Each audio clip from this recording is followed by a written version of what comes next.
Alabama's in the bye week. Next week, it's Georgia week, and it's going to be the biggest game in the country.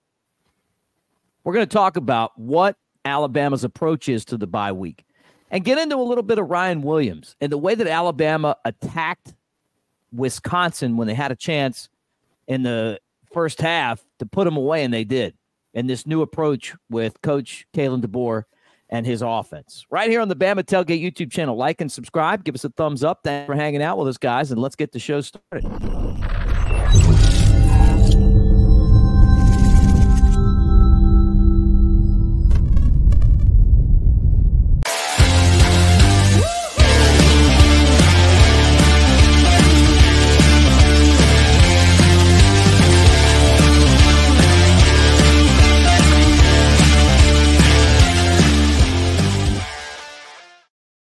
All right, there he is. Big Sexy Elmo. Brett, I'm Mick Gillespie.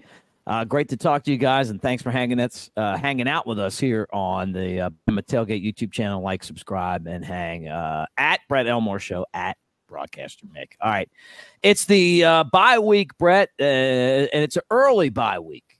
And Kalen DoBoer was asked about that. Let's throw him up here, and then let's chew on what he had to say.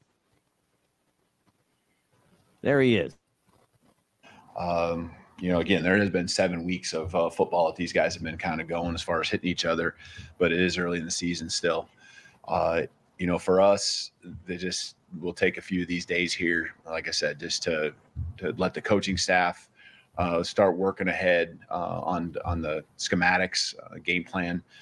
There's obviously some recruiting. There's other parts of the program there the coaches focus their attention as well. But then from a player standpoint, just trying to get them a little bit of a mental break here for a second.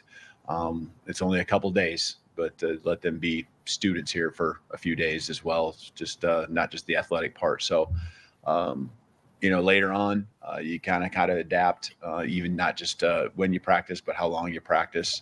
But we'll have some really good solid practices here at the latter part of the week, Thursday, Friday, Sunday. Gives us a jump on the next game with Look, man, I really like this guy.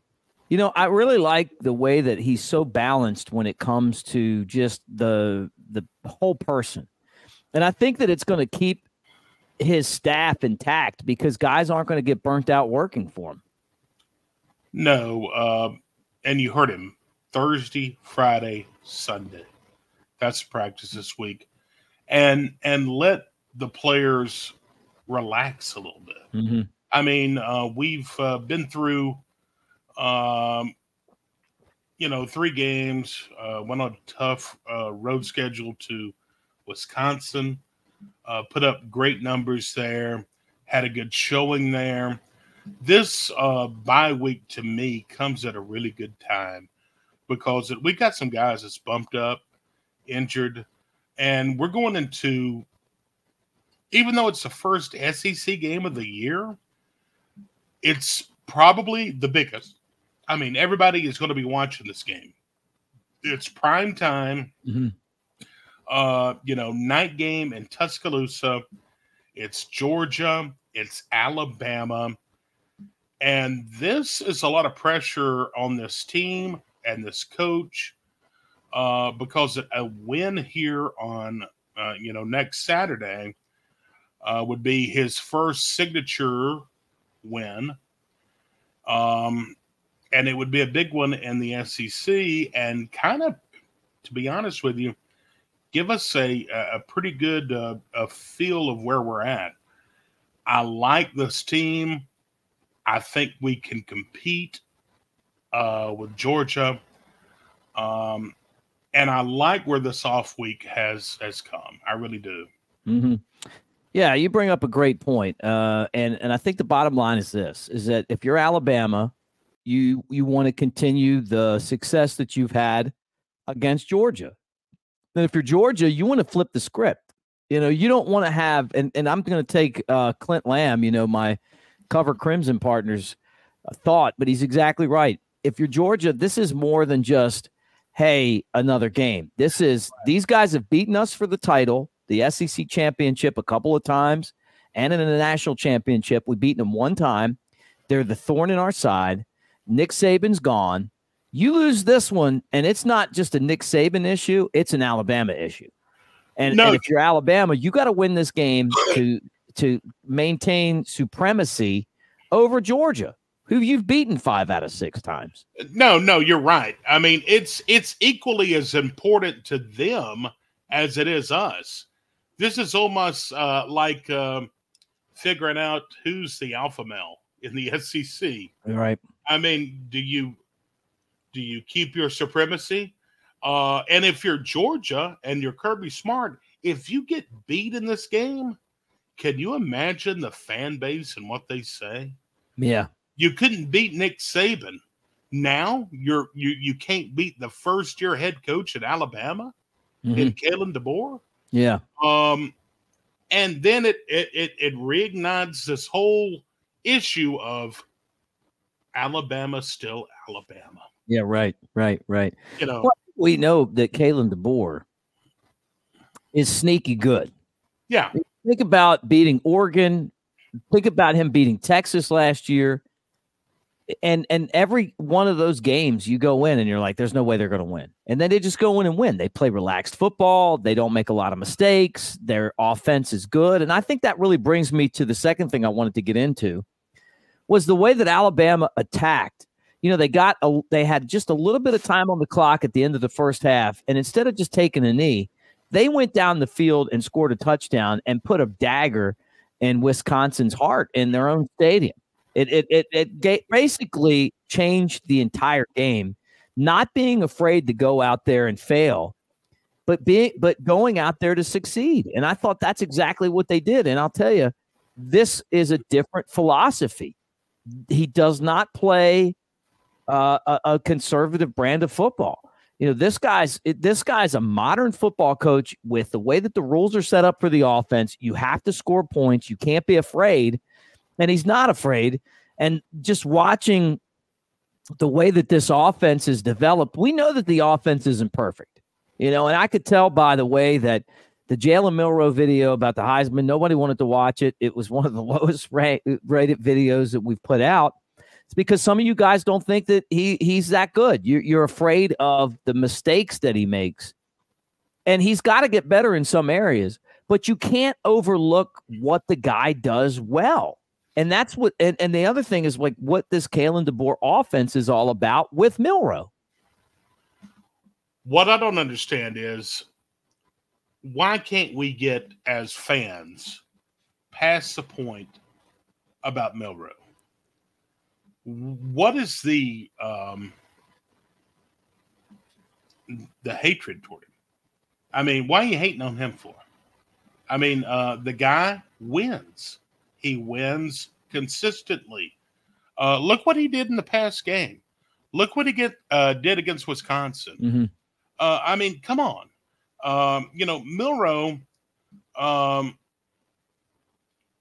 you know, I talked about it yesterday.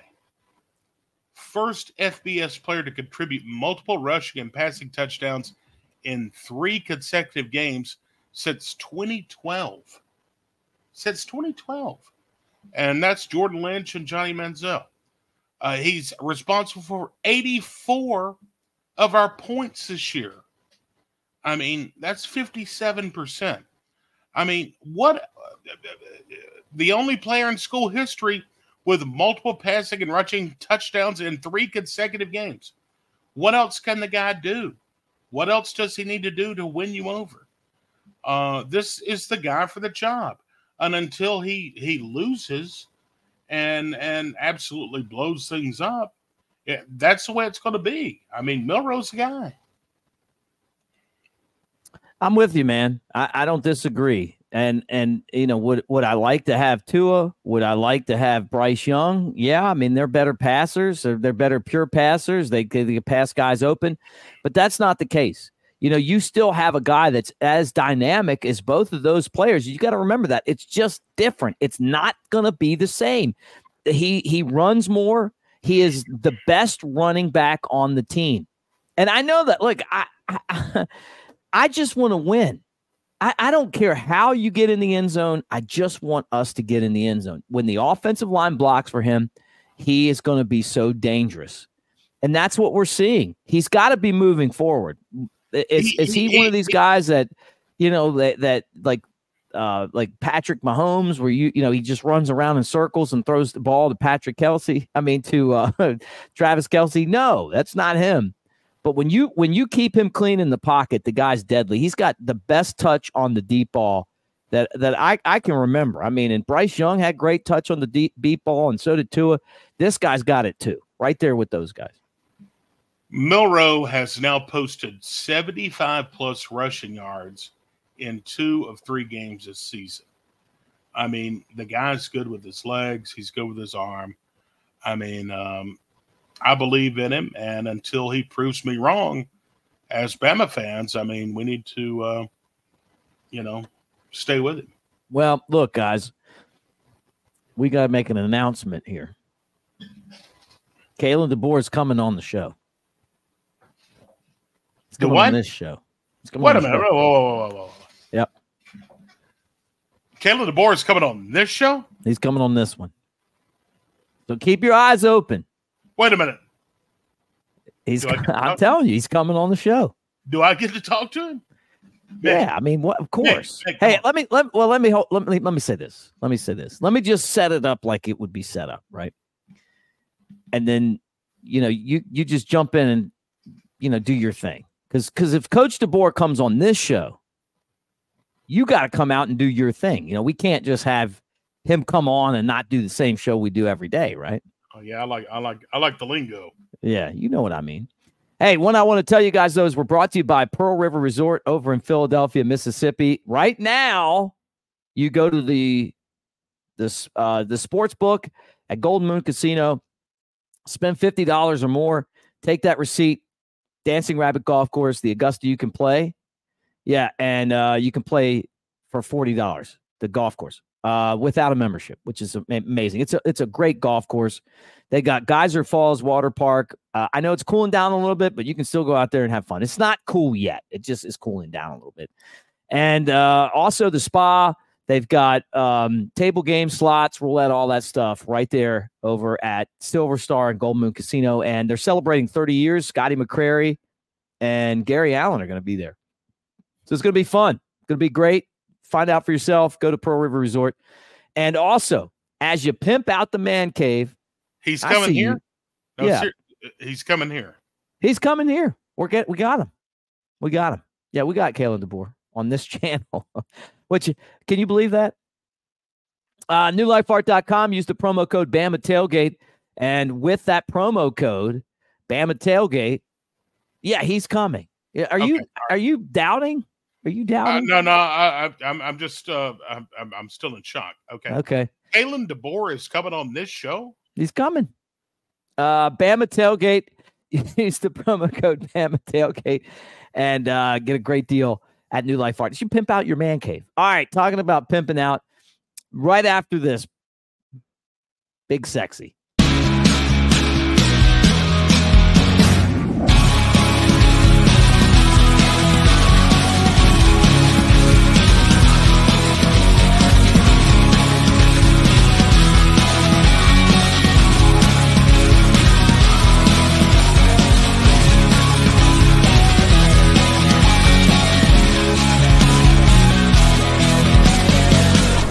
To Pearl River Resort.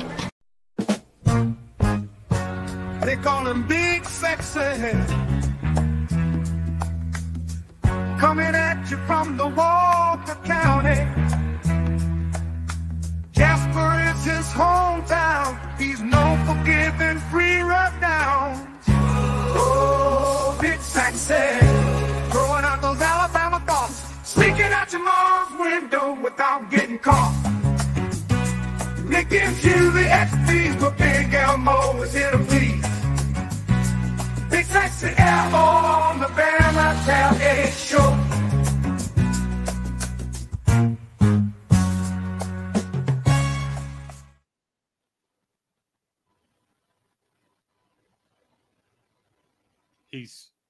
He's coming on this show. Did you think I was frozen?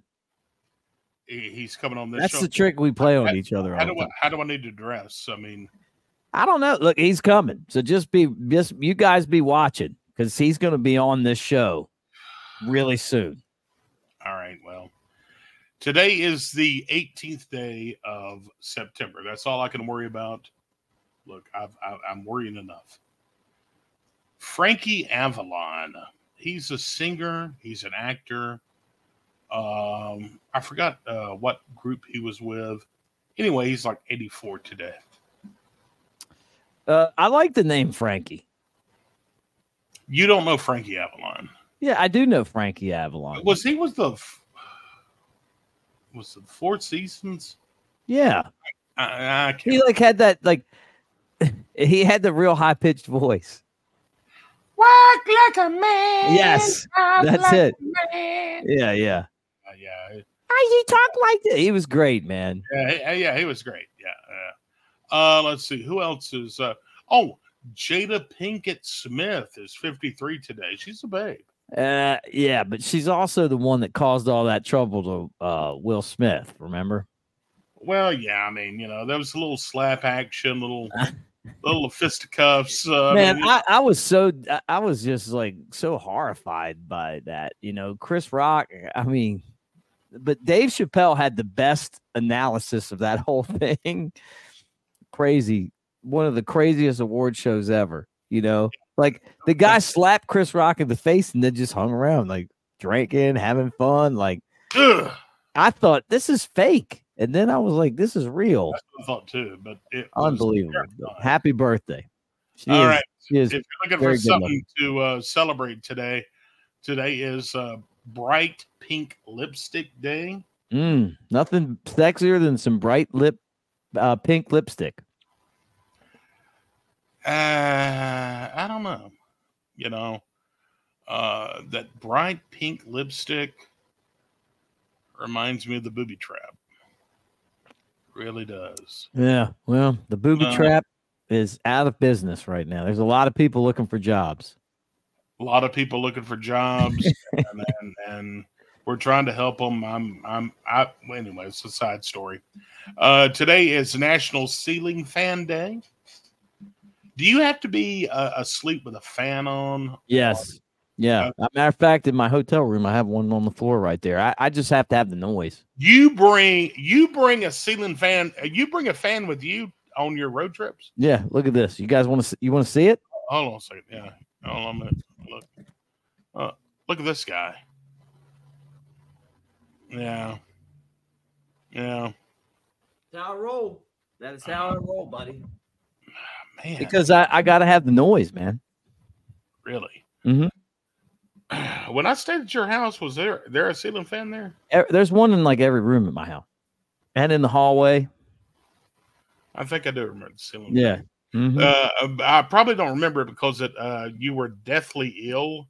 I was. And how disappointing was that, man? We couldn't wait to get together. We had all these big plans, and then I caught the stomach bug that was going around Fairhope, and he caught like the ultimate stomach bug. Man. It was so bad. And Brett left us. Like I had to bail. I mean, I was like, I was down there on business actually. I was trying to be a trooper for you though. I was like, I'm fine, and then but I wasn't. Be a trooper. I mean, hey, I'm just gonna go back in here and lay down, and then next thing I know, I heard.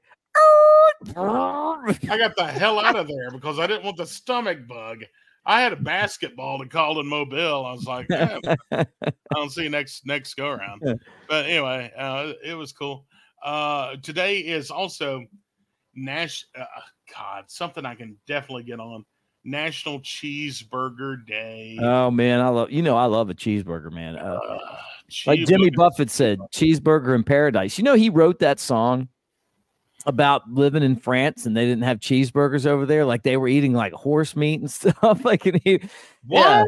That's what he said. There's somewhere over there that they didn't eat, like they ate other meat besides like the way that we do cheeseburgers. And like he couldn't wait to get back.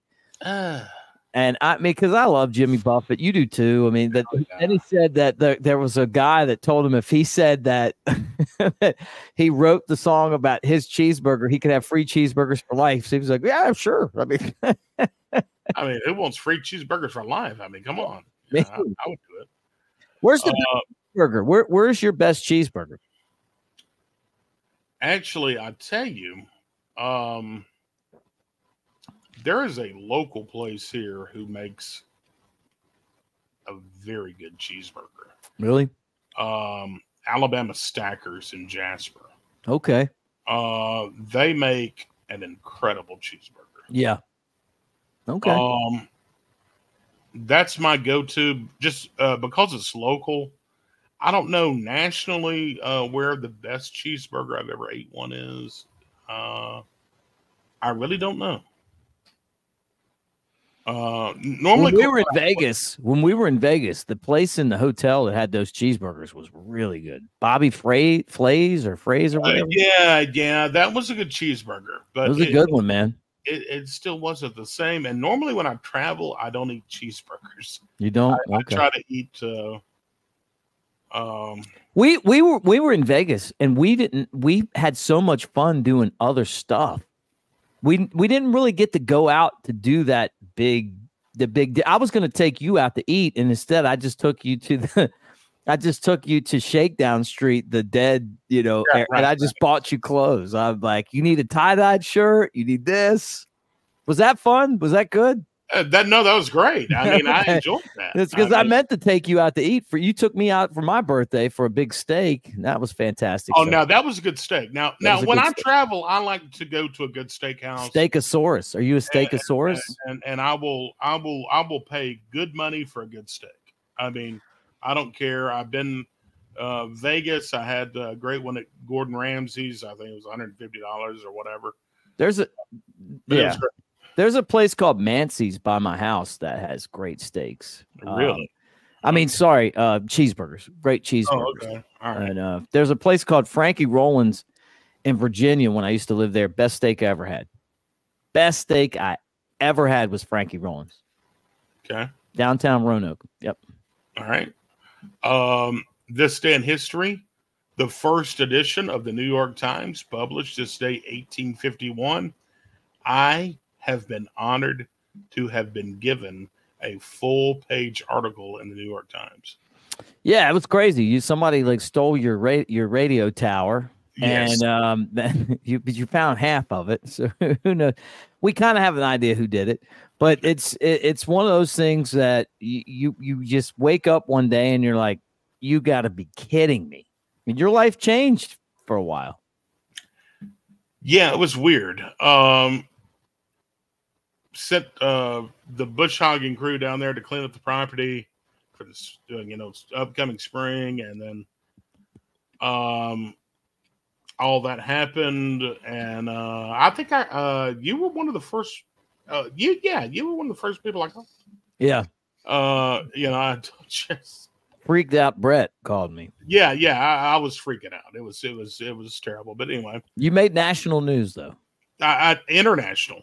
Yeah, international news. Yep. It was crazy. But anyway, New York Times first published this day, 1851. Let's see. What else? 1985, the top 10 list debuted on Late Night with David Letterman. I told you, I went to David Letterman when I was in college and sat in the David Letterman show with my friends. It was really fun. It was cool. Letterman was a great host. Have you watched any of his stuff on? I think it's Netflix. Yeah, not as much of a fan of that. He just seems like he's kind of like Ted Lizin. What's that guy's name? The Unabomber. He seems like kind of crazy now. Like if something happened. Well, he's got that beard going for him. He's got the beard. He's like kind of out there for me. He's out there for me, Brett. I don't know. Oh well. Let's see what else happened this day in history. 1993, Ain't Going Down Till the Sun Comes Up by Garth Brooks picked up at number 1. Garth Brooks was, he was the undisputed champ of country music for a while. Mm-hmm.